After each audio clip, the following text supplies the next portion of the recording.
He's so similar to Bear. Okay, just smaller. Smaller and very flinchy. Oh. He's old though, he's 9. You're 9. Yeah, he's old boy. All right. How are you?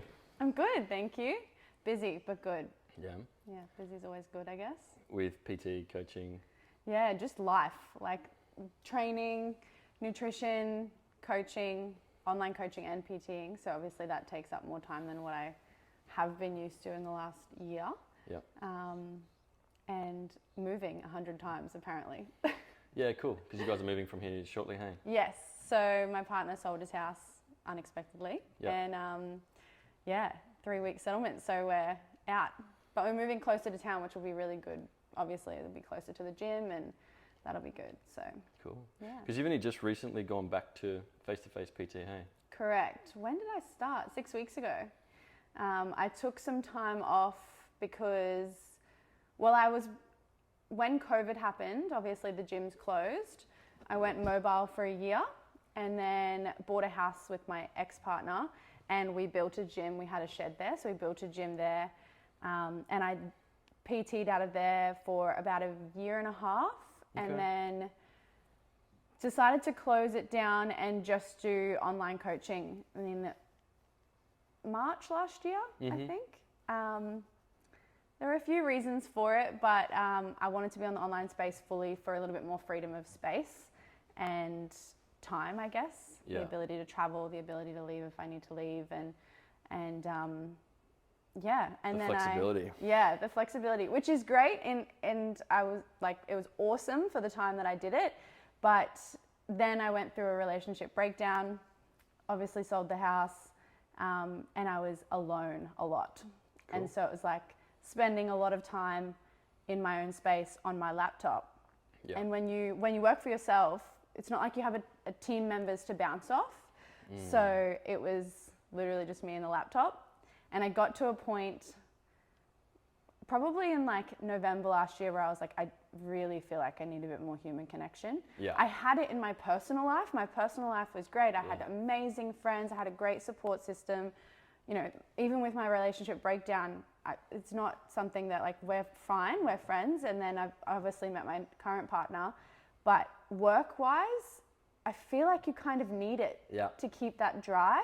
100%. And I was literally just by myself in my own little bubble. And there was no creativity or anything. So I ummed and ahed for a few months, went away to Bali, came back, and then I was like, oh, screw it, why not?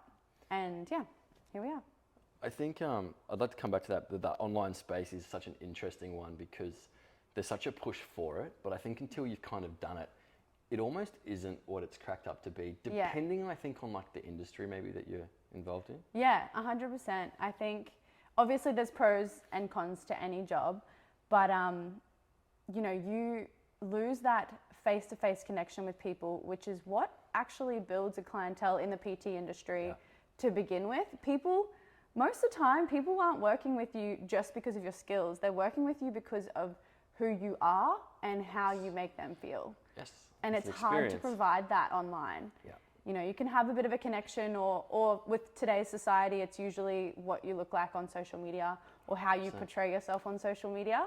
And then people kind of decide if they want to work with you off that, but they don't really know you, right? So if you don't mesh, which sometimes you don't with your client, like a client and coach relationship once you start, it might not be a long-term coaching experience. Yeah. And then some people, like I've had clients for 3 years, like they just stay on forever. And some I'm like, okay, you know what you picked up, your perception of me and what, you know, who I am or what I have to offer isn't what you're actually looking for. Yes. So it can be quite hard to kind of, I guess, portray the correct version of you online. I think what I've noticed in myself with my online clients, more specific like towards training and nutrition, is those guys are usually pretty self-sufficient. They're usually a bit more advanced. And then it really is just data. You're just like critiquing, you're adjusting the nutrition, adjusting the training as needed. Yeah. Whereas I think, you know, like, especially with people like looking for the weight loss, there's so many underlying like undercurrents as to emotions and other things that are going on that really they need more support than I think like just a weekly check-in. Absolutely. And that's definitely something that I've related to. But I guess too, you know, I've done heaps of different things. but not actually having a tangible business to get up and go to. You know, like when I had the shop or the cafe or whatever, you could walk into that space and you can go, right, this needs doing, that needs doing, this can be improved. That's good, that's not good. Whereas I think like an online business, one, as you said, you've got to keep yourself accountable. But two, there's really like almost nothing to critique other than just numbers. Yeah. And I think it takes a sort of special person to get off on that. Yeah. You know, I, for me, do it, but as a part of other things. Same as you, like I enjoy that connection and working with people. Yeah. But if we go right back, how long have you PT'd for, and what started that journey? Like what got you into wanting to PT in the fitness world? I think, so I actually did my Certificate 3 in fitness in high school in grade 11. And I think what kind of drove me to fitness, I was always into it because my parents are ex-army. So my mum was really into fitness. Like I would always go to boot camps and stuff with her. So I always kind of was in that world growing up. And then I was in grade 10 and I was like to Mum, I don't have a passion. Like all these people have all these talents, like they're really good at drawing, or they're really good at this, or they're doing really good at math. And I'm like, I'm really not good at anything. I've got no skill. And she's like, stop it, you're beautiful. I'm like, oh my God, but Mum, come on. Yeah. And then she's like, why don't you try this Cert 3 in fitness? It was really new. Like it was the first year that it had been introduced as like the non-OP. You know how you do all your certificates if you don't go the OP pathway or the uni pathway? Because I was like, I'm not going to uni. I really disliked school. Okay. And Mum's like, just graduate. Please just graduate. And so I was like, okay, how am I going to graduate and not go like down this uni path? And so one of her work colleagues from the army was taking this Cert 3 in fitness in grade 11 and 12. And she's like, she's great. You'll mesh with her really well. Like, why don't you just do that? And then I was like, okay, well, it's something I love doing naturally. I never thought of it as a career choice. Yeah. But why not? And so we put me into Cert 3 in fitness, and that's like, it goes over 2 years when you're in high school. And I loved it, like lived and breathed it. So I ended up doing that until I graduated. And then in grade 11, I had already booked myself to go live overseas for a year, 3 or 4 months after high school. Okay. So I just did my Cert 3 in fitness, and then I went overseas. I was a nanny for like 10 or 11 months in New Jersey. Yeah, wow. That was an experience. Yeah, cool. And then came back and started going to uni because I was like, I don't know what else. You know, I feel like when you're 17 to 21, if you don't already know that you're going to go to uni or get a job in a specific field, you go through these periods of just feeling a bit lost. And I was definitely up and down for like the first few years out of my high school. So I moved down here, signed up to exercise physiology. Okay. And I loved what I was learning, like loved it so much, but I hated the way it was taught. Okay. And I mean, if anyone's listening and they've been to uni, they kind of know how uni is. It's very outdated learning, and there are things you have to apply for certain assessment that have nothing to do with what you actually need to know. And I was like, I am dying learning in this way. And so I ended up dropping out 2.5 years in. Crazy. But I was like, I know that I can learn more through like these courses, like smaller courses were coming out and becoming really popular. And so I was like, I know I can learn more about my body and more about everything that I want to learn about, save money and learn in a way that kind of suits my method of learning better. Yeah, cool. So I dropped out and I got a job at F45 as like just a group trainer because I already had that certificate. Kept studying. I went and did like my barbell course. I went and did just little courses that had to do with movement. And I ended up, I think I worked with a girl in 2018 who was competing. And then she kind of dove me into the nutrition side a little bit more. I joined up to Worlds, which is now Fitness Cartel, where I work.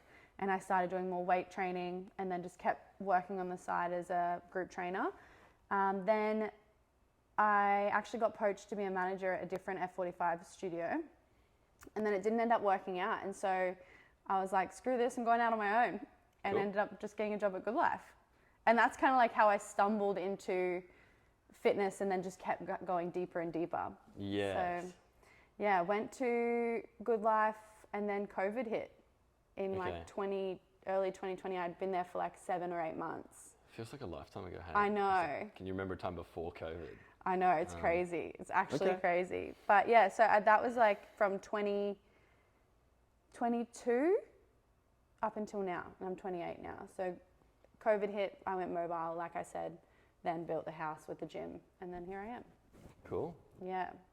Cool. And I guess looking back, like you've done obviously the group fitness thing, the gym thing, the home gym thing, the online thing, the gym thing again. What have you enjoyed the most, and like what were the benefits of each? Or I've actually loved all of it, and it's because at the end of the day, I know it's my passion.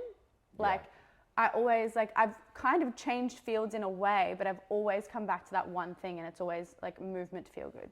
Yeah, cool. Like that's just, for me, it's teaching people that if you just put a little bit more priority into normal movement every day, like trying to push yourself each day, whether that be hip training or yoga, or it doesn't have to be just going to the gym.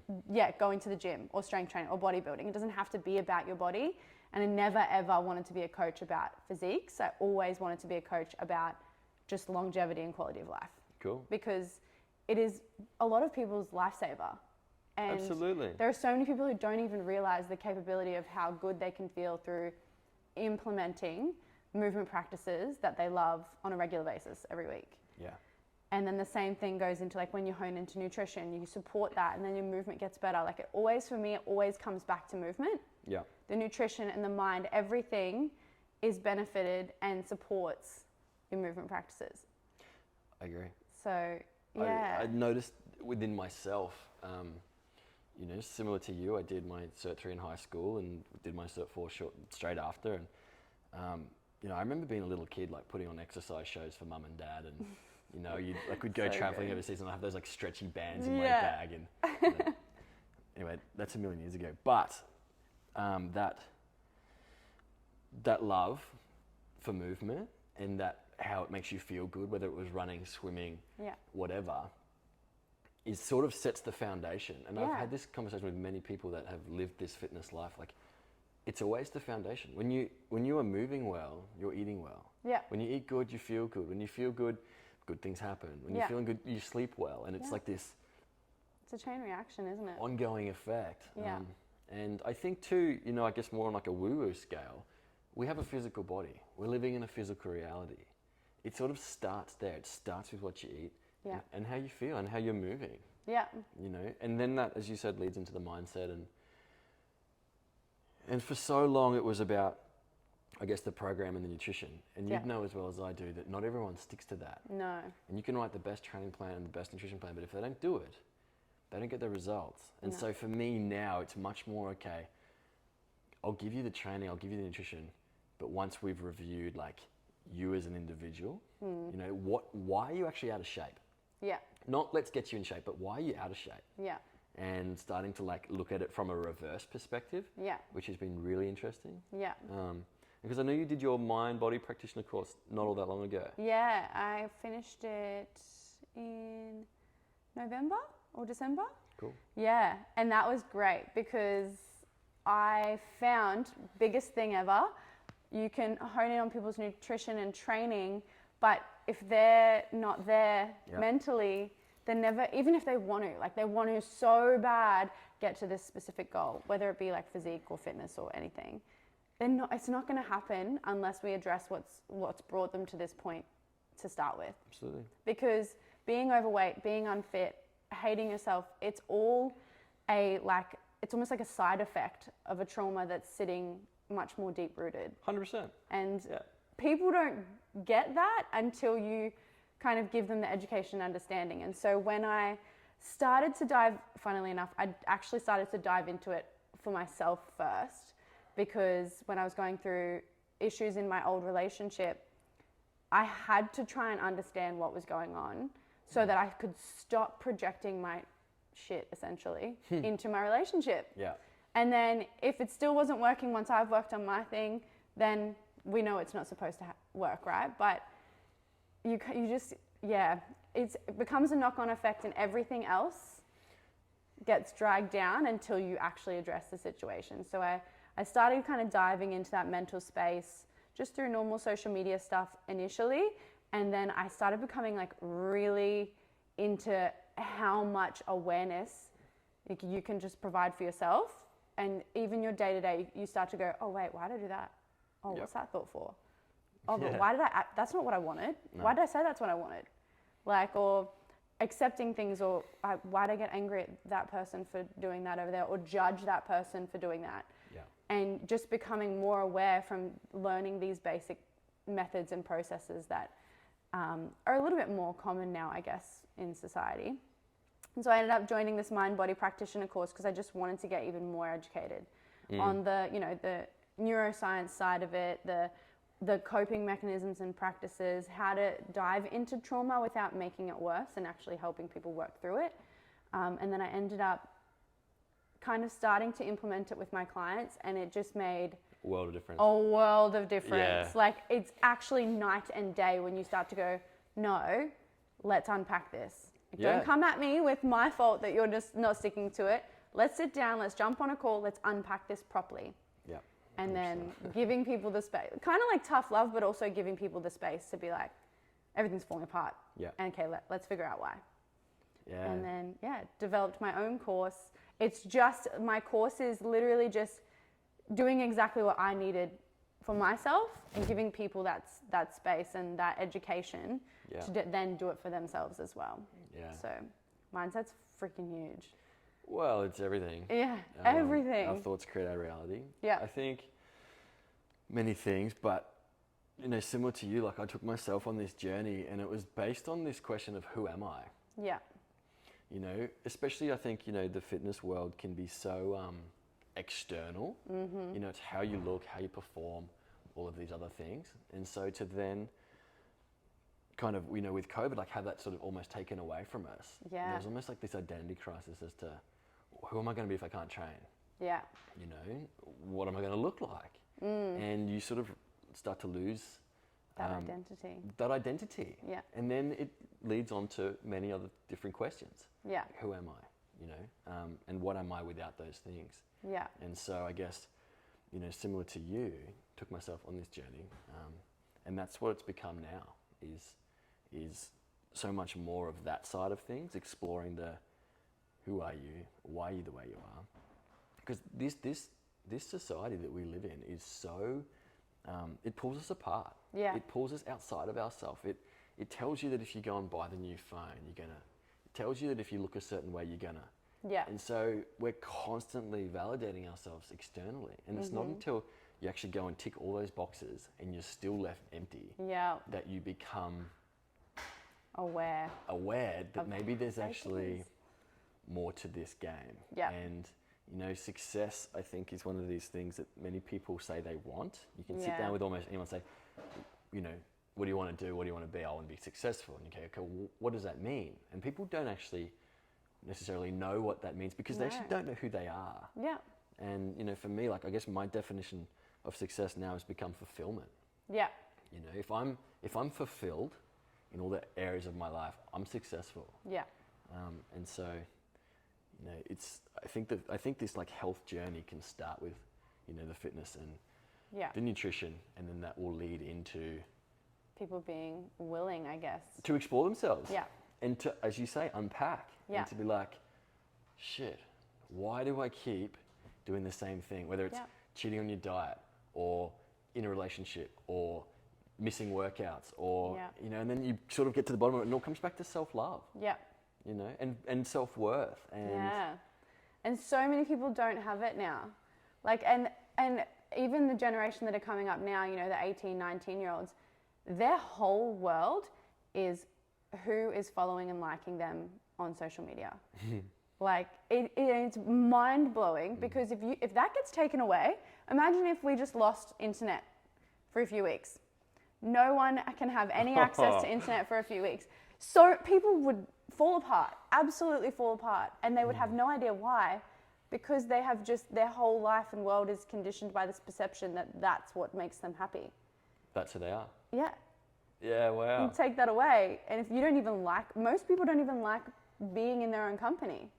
Like sitting on the couch by themselves on a Friday night is like the end of the world for some people. And it's a sad reality for a lot of people. So I think COVID definitely highlighted that for so many people. Were going nuts. How many relationships broke down because they had to sit in a space with their partner for long periods of time?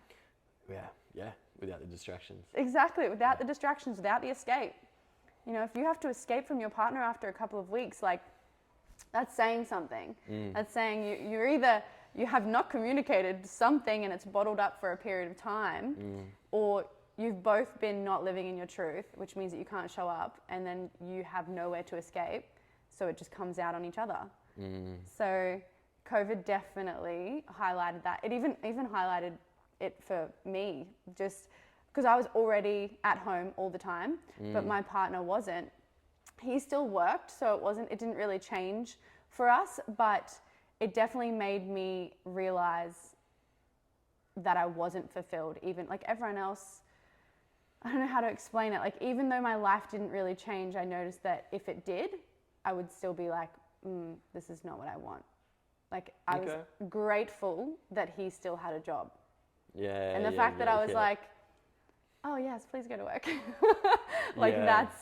That was huge for me. That was like, oh God, like, I'm grateful nothing's changed, but also I'm grateful that it's made me aware that I'm comfortable in this current reality because it is comfortable, not because it is what's right.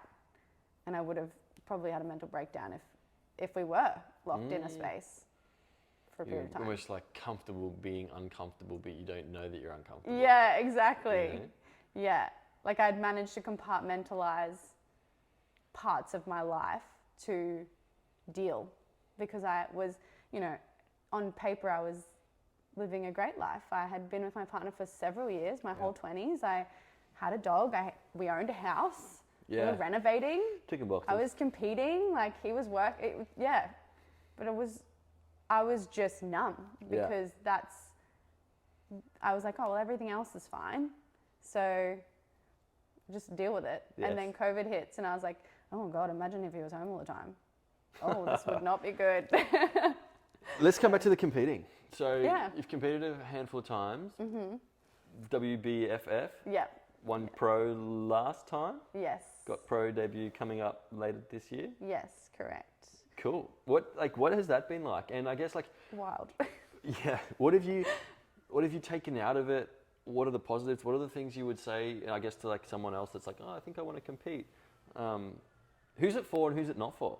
Oh, that's a great question. I actually went to the dentist before and the girl was telling me that she wants to compete. And I said, look, if you do it for the right reasons, it can be amazing. I said, if you don't, it can be highly detrimental to your mental health. Yes. Long term. Yeah. And that's just the reality of it. And I love it. It is definitely a sport for me. But even I have moments where I'm like, holy, this is a lot. This is a very life-taxing sport. And it's, Do you ever go, like, what the hell am I doing? Why am I doing this? Or like, what's this for?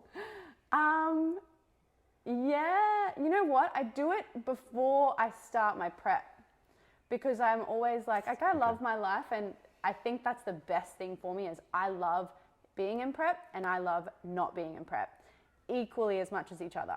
Cool. I love the balance of life. I love going out for dinners. I love changing my training style. I don't just weight train.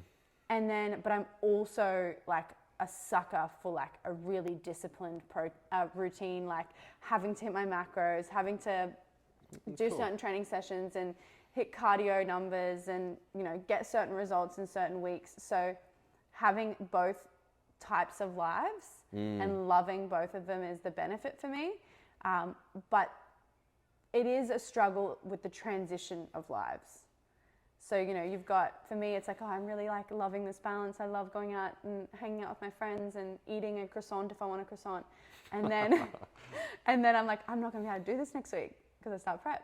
And then when I finish prep, I'm like, oh God, and I'm going to have to try and like figure out balance again. And I'm just so used to this rigidity. I'm so used to being tiny lean, which I don't even like how I look when I'm that small. Okay. But you have to get into that mindset that that's what you need and that's what you want because it's part of the sport. Yeah. So then being like, I'm going to have to get used to putting on body fat and eating normally again and not letting my hormones tell me that to keep eating 6 meals after I've already eaten, you know, like. Yeah, okay. So I love it, and I do it because I do love both processes, but the transition of processes is what is really difficult.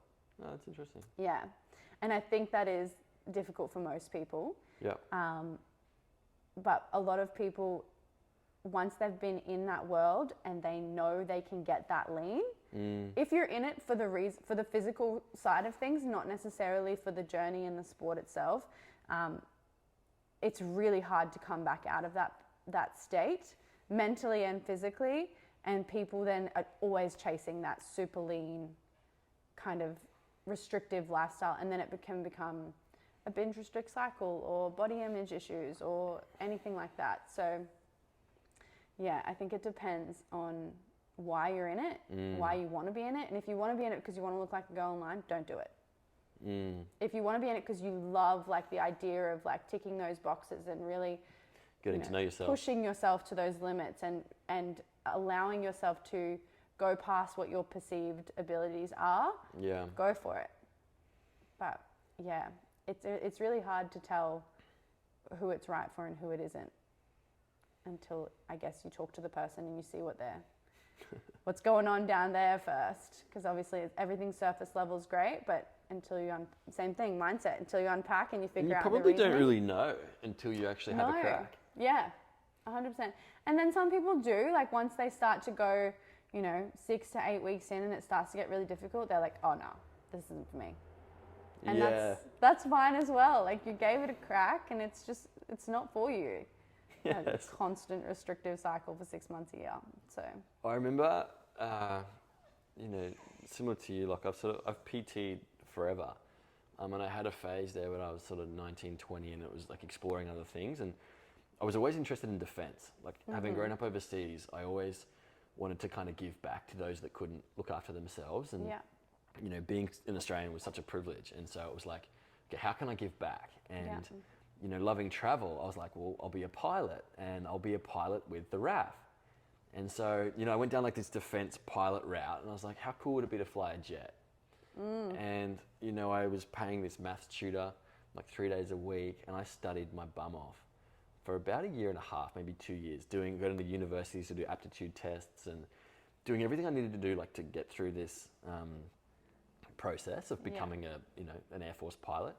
And I remember going and doing this assessment. It was like this hardcore maths. And I was sitting in this room and chatting to some of the other guys that were going for the same position. And I realized like there and then that this was not for me.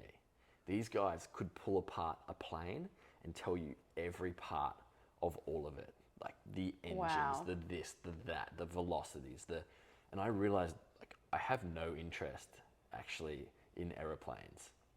I simply thought it would be cool to fly a jet and to become a pilot. And so surface level. Right? And so you sort of, I think you have to like dive in. You have to walk that path fully. Yeah. Like committed and then go, you know what? Actually this isn't for me. Yeah.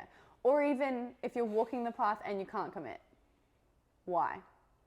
If it's something that you are so damn passionate about, it won't feel like work. You won't feel so much of a resistance to it.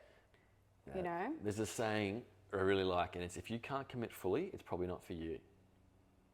And it's the same. So I went back from like wanting to be a pilot back to the gym. I changed gyms and continued PTing, and then it was like, okay, I still want to do the defense thing. And so I re-enrolled with the army and did the 2 commando process and walked that path fully. And it was just before we were about to go bush for the 3rd or 4th time, and I was like, I actually don't want to be here anymore. Yeah.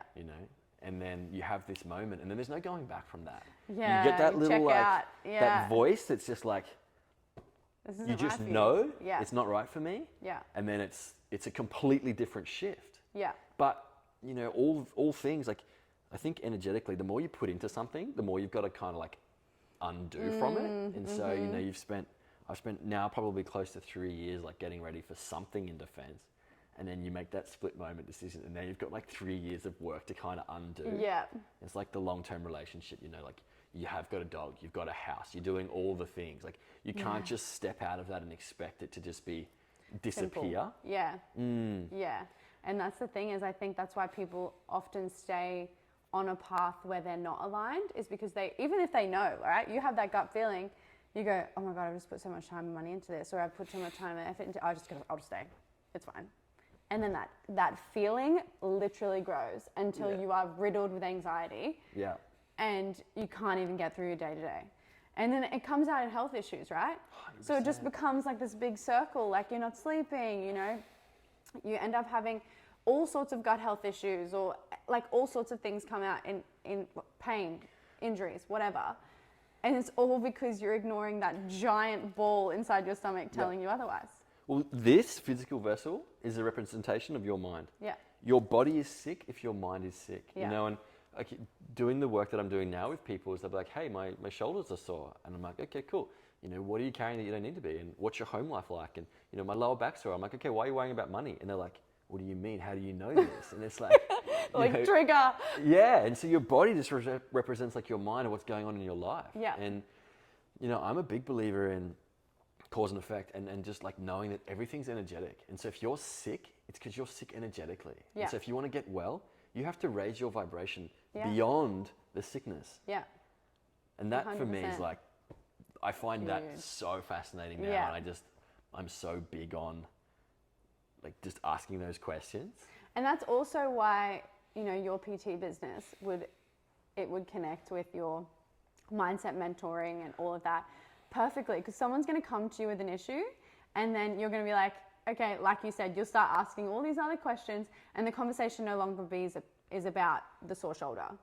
No, it's not. And you completely transfer it. And then once they've dug deep into this world, they go, oh, my shoulder pain's gone. You can keep going to physio and chiro and massage gun and all the rest of it, like to fix your shoulder. But until you, and like, that's sweet, but you're just addressing symptoms. Until you like go back to the cause of what's what, and have awareness of that.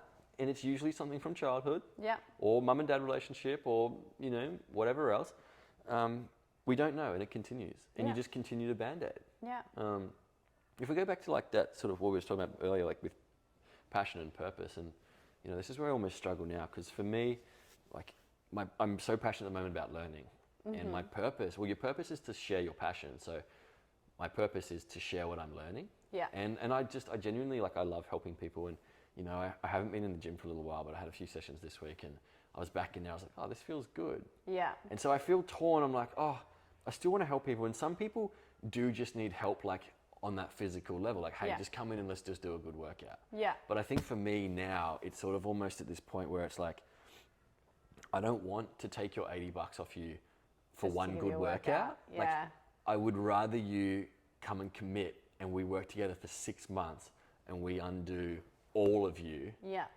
Bring it all to surface. Yeah. And rebuild you, and off you go. Like, you won't need a PT. You won't need me to be accountable to keep you in the gym. But it's like that, you know, teach a man to fish. You know, you feed him forever. Yeah. And I'm struggling internally with this, like, I want to help people, and by PTing, I am still helping them, but I also desire more for them. Yeah. And so it's like, I can feel myself transitioning more and more, you know, out of the gym and into this, like, hey, tell me who you are. Yeah. You know? Yeah. And that's the hard part, right? Is that you can kind of start to address those things in the PT sessions, but until people are ready to hear it, there's a giant wall there. Yep. And it might take, you know, once a week for 8 weeks for you to just kind of give them like a little dangle of what they're missing out on or what they're lacking in, without obviously pushing it on them, for them to be like, they might even just be like doing the dishes one day, and then something happens and they'll be like, oh, hang on, that's what Henry said, and this connects to this and this, and then they'll come to you. But if you don't have that initial contact in the gym, then maybe you're losing that ability to be able to find the connections with those people and help those people, which is, again, it then becomes a battle, because it's like, I don't want to put all my energy into potential when I know there's people out there ready to level up. And this is interesting, because when you look at things like from a psychological point of view, there's like pre-contemplative and then there's contemplative. So for example, if I'm a smoker and I'm pre-contemplative, I'm not even thinking about stopping. Like, I'm still lighting my durries going, this is great. Yeah. And so if you come to me and you're like, hey man, you should probably stop that. You could save yourself this much money. It's going to do this for your health. And you know what? You're going to have better looking teeth and you're probably going to find a girlfriend and all the rest of it. Still going to be like, nah. No way. You're attacking me. Yeah. You know, so until I'm in that space where I'm like, shit, is this good for me? Could I save some money? Like, until you're there, like, there's absolutely no helping people. Yeah. And this is what I'm learning too in like this, you know, cultivating self-awareness is the way you teach people is actually just by asking them questions. Yeah. The second I tell you anything, hey, you need to, that's my projection. That's my shit. Yeah. But if I can say, oh, so how's that going for you? How do you feel about this? How is that for you? And then they're like, well, it's actually terrible. Yeah. You know, you've got to help people find themselves. Yeah. Through questions. And it's the same with PT. And it's funny because, as you say, like you work with someone over however many weeks and every week you ask them the same question. And then one day they're like, oh shit. I thought about what you said and this come up and you're like, and you usually get like a giant paragraph at like 11 o'clock at night on Tuesday or something. And and you're like, there it is. Yeah. There it is. But it can be a battle because obviously you have to be hyper aware of how you approach a situation without them feeling judged or attacked. Of course. And then, but then if you ask questions, they also have to then unpack it themselves. Yeah. Because they can answer the question if they're pre-contemplative. They'll answer it in a way that's not true at all, but in their perception, that's their way of shutting down that question because they know if they actually open that question, the answer is going to be uncomfortable to them. Correct. So trying to find the people who are in that contemplative realm. To then get them to be like, okay, maybe it's time to shift. And I think that's what makes a really good coach is someone that knows how to ask the right questions, like without like destroying them. Yeah. But in like an empowering way. Yeah. Because, you know, so many people are so threatened and so defensive because they're so suppressed. Yeah. Until you sort of just surrender and go, okay, like I'm here, I'm going to do the work. Yeah. There's really, there's no helping anyone. No, it is hard. And that's also, it comes back to, you know, with competing, a lot of people, competing has been like a huge blessing for my business, massive. Obviously, it's given me a lot of exposure. And I know that I can help most people who want to come to me for a physical reason, I know that I can help push them into more of a lifestyle shift for the reasons they actually want to, not because they want to look like me. Because the reason they want to look like me is because they don't like how they look. And why is it they don't like how they look? That's kind of like how I unpack it. So it's been a blessing in that way that I know I can, you know, help people that come to me physically. But it also, the people who aren't ready to learn or take away from the physical, if they don't get the physical results straight away, then it gets projected back onto you. Yes. I'm like, there's a reason you came to me for the physical change, but the physical change won't happen if you don't apply it. So it's very interesting.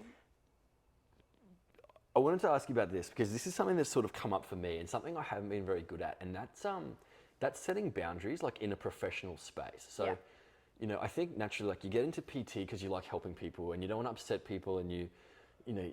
Yeah. But something I've almost struggled with is just the setting of boundaries, and when someone's like not towing the line, like pulling them up on it, or you know, if they've cancelled because you know something terrible's happened and not charging them for it, and it's just this week I've sort of really found myself just going, you know what, like I'm not doing this anymore, and you know, people that I've worked with for a long time, I've really just kind of like had to pull up on a few things and say, hey, like, you know what, you're giving me the same thing every week, you know, you're wasting your time.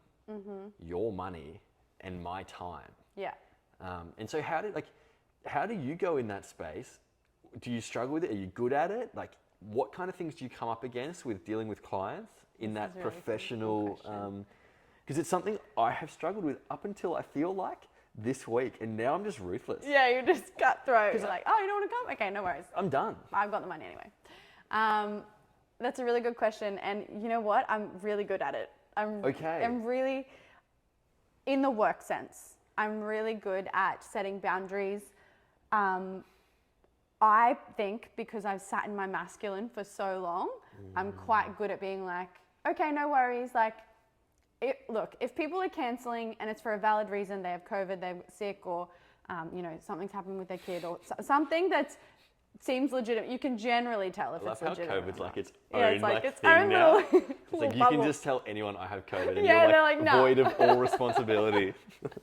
Unfortunately, too, like as a business owner, you can't really fight it, like unless obviously you go against the whole grain of it. But you can't really be like, no, you don't show up anyway. Yeah. Because then if they give you it and you're like, oh God, maybe I should listen. But honestly, I think because I sat in my masculine, I've literally sat in my masculine my whole life, like up until probably 4 or 5 months ago. So I am really good at being like, okay, you aren't treating me with respect and giving me what I'm worth. That's on you. That's your issue, no problem. So all my clients pay on a Monday for the week coming. Yep. So if they cancel after that, that session is null and void. If they don't show up, they don't check in, that's fine, you don't get a response. And that's just how it is. It's in the fine print of my contract. It's also, if they come to me, time and time again and they are giving me excuses, I'm like, okay, so have you done this? Have you done this? Have you done this? Okay, so What are you coming at me for? Yeah. And it's just, it is as simple as lining it out like that. Yeah. Like, are you showing up for this? Are you showing up for this? Are you showing up for this? No, then why is it my fault? I'm still providing my service. Yeah. I'm still showing up. I'm still reminding you 6 times to check in. If you're not going to show up, that's not my issue. That has nothing to do with the service I am providing you. That's on you. You signed a contract. You made an agreement to me and to yourself to show up and be doing the processes that you need to do in order to become, are you right? the person that you want to become. And you're not doing it. And yeah, I'm pretty much cutthroat. I've always been like that. There are obviously some scenarios where I know people and I know that they're not easy quitters. And so if they quit last minute, like cancel a session, like I had a session cancel this afternoon on someone who usually shows up almost too much, like doesn't know how to stop and relax. Can you relax? It's all right. And it's like crying. You over it, are you? And I was like, so fine. No stress at all. Don't worry about it. And he'll pay me anyway. He's already paid me. Yeah. But and they're those people like, whether there's a level of respect there. And when you show up and you don't even give people the option and you're like, cool, you've rescheduled twice, like that's a forfeit. Yeah. If you show those boundaries from the start and you just cut through it, then people respect it and they don't question it. But if you give people an inch, they take a mile. It's just such a natural thing for people. So you can't do it.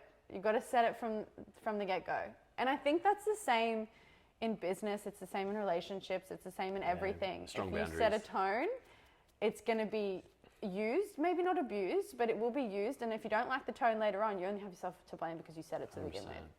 So, yeah. I saw this thing and it was something like if someone sets boundaries with you, that's them trying to keep you in their life. Yeah. And if it gets to that point, like where they don't take responsibility for their own boundaries and it gets out of hand, and that's when blow-ups happen and you lose friends and relationships end badly. And, I think we've never been taught like how to set boundaries, and we haven't been taught so many of these basic kind of things. Yeah. And it's left us in this society we're in, Yeah. people pleasing, this, that, self-sabotage. Yeah. And then it comes back to that unfulfillment because people are just trying to not be a burden or just trying to not cause issues or have confrontational conversations. So many people don't know how to just have a normal, uncomfortable conversation. The avoidance method is just keeping their mouths shut or dealing with things they don't want to. And then you feed back into that unfulfillment and misalignment with yourself. And then it feeds into issues with your health, issues with physical, and then it's literally like a chain reaction. It's all linked. So yeah, if you set your boundaries from the start, I think that's one thing. And obviously if you struggle to do it, just becoming aware of it. Yeah. And then like slowly being like, look, like I know I've given you a bit of lenience at the start. My business, like this is how I make my money. This is how I pay my bills. This is how I eat. Yeah, if you don't show up and then you're such a kissy boy. And then I have a loss of income because of it. Yeah. Like, where am I supposed to get that income? Stop. Yeah. So, Sit down. Down. And so I guess, you know, like just to sort of almost wrap up, like what's next? What's in the pipeline for you? And I guess too, like for anyone that's watching, like who's your ideal client? Like if there's someone who's like, well, I'm thinking of working with Suzie, like what do you think you're best at offering?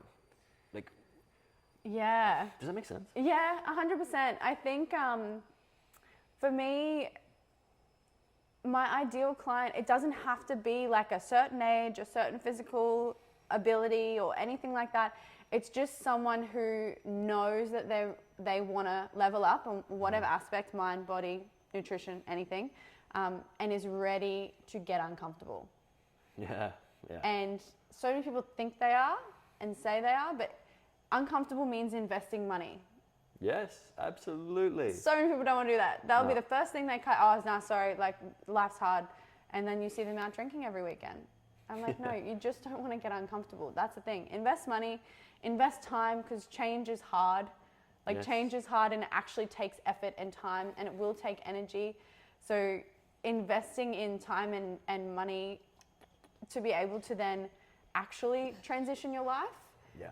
Because what is the saying? Like doing the same thing and expecting a different result is like the definition of insanity. Yeah. And so many people are doing it. They're like, oh, but I paid for the first 4 weeks and why am I not having a lifestyle change yet? Yes. Like you have to be willing to put in the work. Yes. And I don't care if you know nothing. Yes. Like you can literally show up to me and be like, I have absolutely no idea what I'm doing. I need help. Absolutely. And I'm ready to do it. Let's Absolutely. go. Then I will put everything I have into you. Yeah. But only if you give me the same level of respect of investing your money, investing your time. Well, it's energy exchange, isn't it? Exactly. You know, I think of money as energy, and I'm going to give you this much energy, and you need to give me this. Yeah. And you know, I love this quote, and it's like, invest your purse into your mind, and your mind will fill your purse 10 times over. Oh, 100%. Right? And it's like whether you invest in a coach like PT or nutrition or something that's going to improve your life and lifestyle and you feel good, when you feel good, more good shows up. And so I would, you know, people are worried about like, I'm investing in crypto, I'm investing in shares, I'm investing in property, but their life's a mess. Yeah. It's like, hold up, man. How about we invest in you until you have so much value that now you're making so much money and you're so attractive to the world around you that you actually don't know what to do with your money. Then go and invest it. Yeah. You know, because you're so abundant to energy. Yeah. That. And then the same thing happens with money. It's like people with a scarcity kind of mindset when it comes to money or it comes to food. Like people who are just going hell for leather, with like over consuming of food. It's because they think that they're going to run out of food. If you just tell yourself and you remind yourself and become aware, you know, food is abundant. I live in a first world country. Yeah. If I don't eat the Kit Kat today, it's going to be there tomorrow. Like, I will be fine. You take away that scarcity mindset, then the need for it and the desperation for it goes away. And then it just ends up being there ready and available for you because you're not, it's like a push-pull of energy. Yeah, well, abundance is infinite. Yeah, so just in changes and forms, Yeah, you determine how much you're worth. Yeah. But that's interesting, isn't it? Like that scarcity mindset, because this is kind of off topic, but like as a soul, I believe we incarnate here to learn lessons. Yes. And a certain aspect of that is karma. Now, what I found out, and I think is so interesting, is that your ancestral karma will play more impact in this life than your own personal karma from past lives. And so if you are from like a line or generations that like went through the war and did have scarcity and maybe didn't have food and didn't like suffered famine, whilst yes, you're here and you have no reason to feel like that, ancestrally, they're the lessons like that you're undoing. Yeah. That's the karma like that you need to kind of like pay back. And you either do or you feed it onto your children. Absolutely. And this is the other thing is that like me, I'm responsible for the next 7 generations. Yeah. As a you. And so if you don't do your work and you don't resolve and aren't willing to like walk into that fire of truth, then it gets passed on. Yeah. And it gets passed on. Yeah. And I think... And then you have to deal with it with your kids as well. Absolutely. Like then you have to watch them suffer because of the thing that you refuse to confront. Yep. So it's almost like, why don't you just go through the lesson discomfort? gets passed on. Yeah, 100%. Yeah, it is pretty wild, but I completely agree. I definitely think, I call it genetic trauma. So same, exactly the same. Like if it's not, and I know I have issues from my parents, and I think for me it was stepping away from, obviously being raised by a single mum and all of that jazz. Having my whole belief system based around my mum's belief system, and then stepping away and forming my own through my own lessons and through my own self-awareness and learnings, and then coming back into a space with my mum and realizing the difference because of her genetic trauma, or her, even if it's personal trauma, it's no longer, or I'm working to, I guess, let it go and stop that. You really feel the disconnect almost. Yes. Because you're not the person that you genetically were before you learned how to work through that crap. 100%. And and that's a lot of the reason why adults have falling outs with their parents is because they realize that a lot of their systems, their processes, their coping mechanisms, whatever, it's from trauma either as a child, experiences as a child, or trauma from their parents' trauma. And it just becomes, if you work through it, it becomes vividly, like you just can't even ignore it after you've kind of started to work down that path. But yeah. I think once you do, I think the reason people don't is because they're scared of how it's going to make them feel. Yeah. And you kind of, it's like this paradox, isn't it? Because you actually have to go through it to release yourself from that feeling. Yeah. You can't change the event. And that's always there. The memory will always be there. But when you think about it, you don't get that like you used to. Now it's just like, oh yeah, that's what played out, and it no longer impacts me. Yeah, exactly. Yeah. There are scenarios where I'm like, oh, it's fine. Like it's, it is what it is. Like I've moved on. I've worked through it. It doesn't affect my life anymore. But if we bring it up in a conversation, my mum will be in tears. Yeah, because she hasn't. Yeah, she hasn't worked through it, and she also feels like she doesn't have control of it. Yeah. Because it happened in her life and it happened to her. Yeah. Didn't it? Not or it happened, to her, exactly, or it happened to me. Yeah. And it's not something that, like for me, I'm like, it happened for me. It opened my eyes to a whole lot of things. Obviously after I became aware, but and that will always be a little bit of a disconnect because of it. And I think that's what people who kind of go down the journey that you and I have been through, where we do start to step into that world, it does become, you disconnect naturally with a lot of the people that used to be in your world. Yes. And then your circle becomes very different. Yes. And you usually have to a fair bit smaller. It's very small. Yes. But yeah. Yeah, cool. I feel like we could talk for days on this topic. Yes. It's I just wish more people would be willing to step into it. Because at the end of the tunnel, even though the tunnel's really, it's never ending, but you do have these moments where you're like, holy, like so grateful that you stepped into this point where it's really painful at first. Yeah. And there are parts where it's like, like life, ebbs and flows. Yeah, goods and bads, ups and downs. Yeah. There's yin and yang, balance. Yeah. Interesting. I often will have people like ask, like, how do you begin the healing journey? And I just like start with your food. Yeah. Put good food in. Yeah. Then start exercising. Yeah. And like, I just think that's such a good way. Yeah. To get going. It's just basic, right? Right. Simple things that you can physically step into, tick the boxes, start there. And then once you kind of get into that rhythm where you're actually trying to look after yourself, then we can go down to that journey of, that's petrifying for most people. Yes, into the woods. Into the woods, yeah. Oh, that was cool. Yeah, thank you so much for having me. Yes, thank you for your time. It's always great to chat.